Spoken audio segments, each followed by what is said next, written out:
Okay, so developing professional development. At the beginning of the year, every school has a committee they usually email out and say, if you'd like to be on this committee, let me know, and then they choose random people to be on the committee. Professional development is one of them. Technology is one of them. So, as a member of the special ed department, I advise that you try to get on the professional development one if you want to have any say in what happens at the school. So what is professional development? Learning intended to help administrators, teachers, and other educators to improve their professional knowledge, competence, skill, and effectiveness. So it has to improve your skill base. What are you doing in your classroom that you can benefit from? So what professional development in this past year have y'all received? As a paraprofessional, is there anything that you've received? We did the Smart Defend. Okay, Safe Defend. We did that. Okay. And then I also had to do CPI training. Okay. Anything like from the school specifically that you've received? Not school specific this year. Okay. Because we did countywide Okay. What about you? We got PD hours for like data meetings. Okay. So Did you go to data meetings? I did do those. And then we had a lot of dyslexia training. But As far as did the data meetings happen during the school day? Mhm. Did you have a sub or anything? No. Okay. Do you feel like the data meeting was beneficial to your classroom?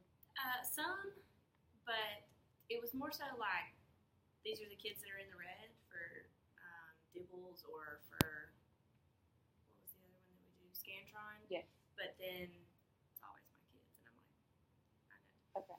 That's What where about it you? would be. I did the behavior training and What about school specific? Did the school provide you any? nothing. Okay. So here at this school, we typically, our professional development money is spent on paying subs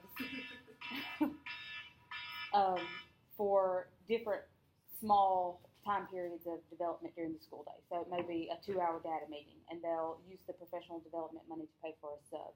However, in this school, typically the special ed department, we're always allowed to go, but we're never just invited, and it doesn't typically have any effect on us at this point. So did you know that each school is allotted so much money for every unit in their school? So if your school has 50 different units, then they're allotted 50, so much money per 50 units. So you would be a unit. Here at Creekside, for just the special ed department, we have 3 special ed teachers this past year, 2 speech teachers, and 1 gifted teacher. So that's 6 different units that this particular school receives professional development money from the state to only be used for professional development. So which being, if we're not receiving the professional development, then our money is being spent otherwise on other professional developments that we're not getting any of. So how is the money being spent? Well, here, when we met for the committee at the beginning of the year, we discussed what are we going to spend our professional development money on, and the majority of the committee chose to spend it on subs. So you pay somebody to come in and you meet doing something that was free, some kind of free professional development and or data meetings. So like I just said, we have a financial committee, and at the beginning of the fiscal year, we developed a plan for the school professional development money. The team determined that the professional development money would be used to pay for subs.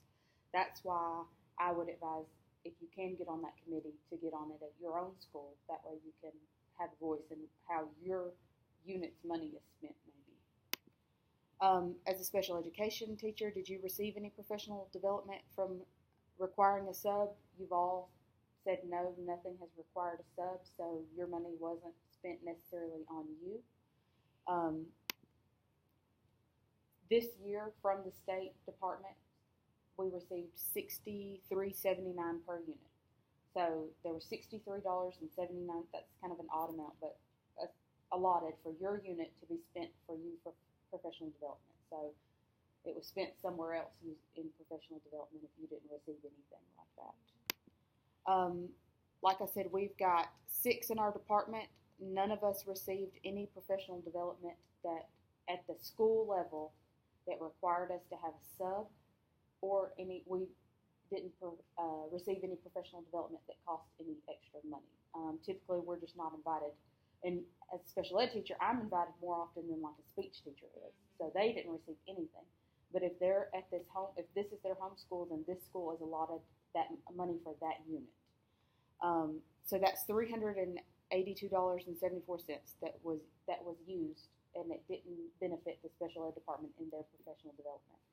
So how can that be used? What is something that we can do? One of the things I thought we could look in, we all want to receive training from Cardinal. We need to look into how much is a half a day of training from Cardinal going to cost, because that may be something we could use, and it would take the burden off the special ed department in the county, and we could pay for that as a school. That was one of my suggestions, and I will suggest that to Mr. Scott, because I feel like he may even want to use that for some of his general ed teachers, since we require so much training for so much behavior.